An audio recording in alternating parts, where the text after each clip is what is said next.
again to my mini series vlog with Sue's vlog channel. So today it's Saturday, guys. It's my weekend. So most of the time during my weekend, so I really eat what I like to eat because first during work hours is work days. Ang tawag nun? Parang alam mo yung pagod ka sa work and you don't have really appetite to eat. But during weekend, of course, it's my rest day, Saturday and Sunday. So I really enjoy eating. So, ayan ang aking preparation for my breakfast for today. So, i-share lang natin sa ating pagbablog ang aking sharing, healthy breakfast. Para sa akin, siya, one of the libangan ko talaga is yung about sa food. And meron akong kinat na, mahilig ako sa cheese, actually. Mahilig din po ako sa boiled egg na hindi siya as in hard-boiled egg. And most of the time, I also love avocado. So, ayan, ang ganda ng aking avocado nabili actually. So, it's very, it's just right. Kumbaga, yun yung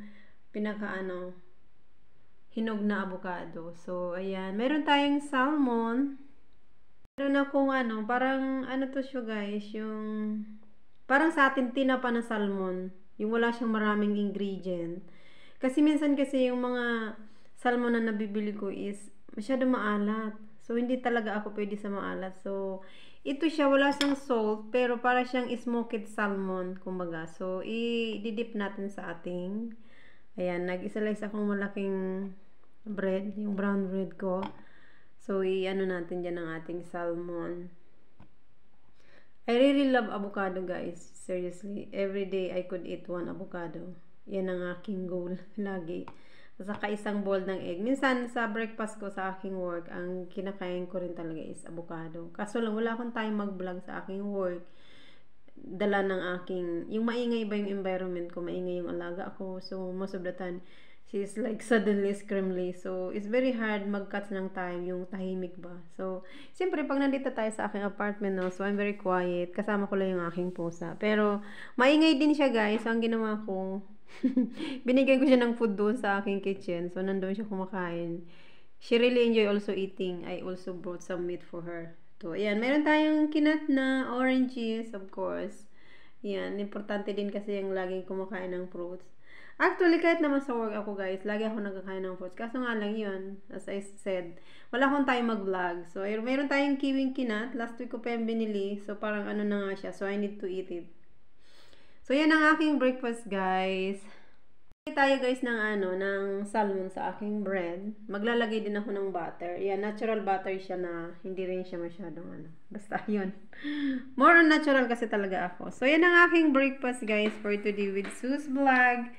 So, ayan ang aking tiny table na most of all I need is what's on my table already. Yung vitamins, everything.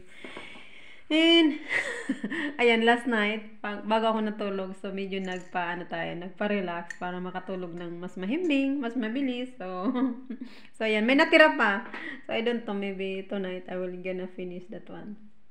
Ni-rinse ko lang yung glass para nawarati siya So, yan lang ang aking sharing video with Sue's vlog sa aking pagbablog today is about my healthy breakfast during weekend, and of course, ayan, masaya lang akong i-share dito actually, kasi, yan, kagigising lang, and of course, I prepare my breakfast, but unfortunately, as I always, hindi ko na ipapakita ang aking mukha, guys, kasi, tamad akong mag-ayos, tamad akong yung, alam mo yung magbihis, kaya araw-araw din ako nagbibihis ng aking pantulog kasi most of the time ginagamit ko rin siya during ng aking pagluluto. So, nangangamoy siya ng kung ano man ang niluluto natin. So, ayan, today, ganun na naman ang aking routine. Hindi ako nagbihis ng aking damit. So, nahiya naman ako magpakita during yung ganun ng aking So, yan na lang. Nagbo-voice over na lang tayo sa ating video. Hindi naman to actually voice over. Actually, talagang is actual video.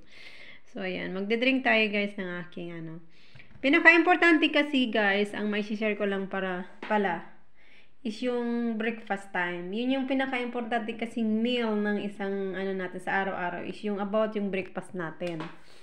kailangan yung breakfast natin is healthy siya para ano. Basta, naano ko yan, nabasa ko yun na one of the most important meals sa araw-araw natin is yung breakfast. So, talagang sa breakfast ako bumabawi. And sa lunch, mayroon ako daw nabiling salmon. So, i-share din natin sa ating pag-vlog.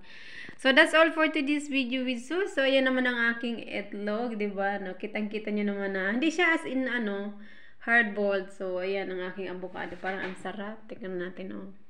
Diba? So, tikman natin ang ating boiled eggs. Ayan ang aking coffee. Black coffee lang ako ngayon. Diba? Ang sarap. So, that's all for today.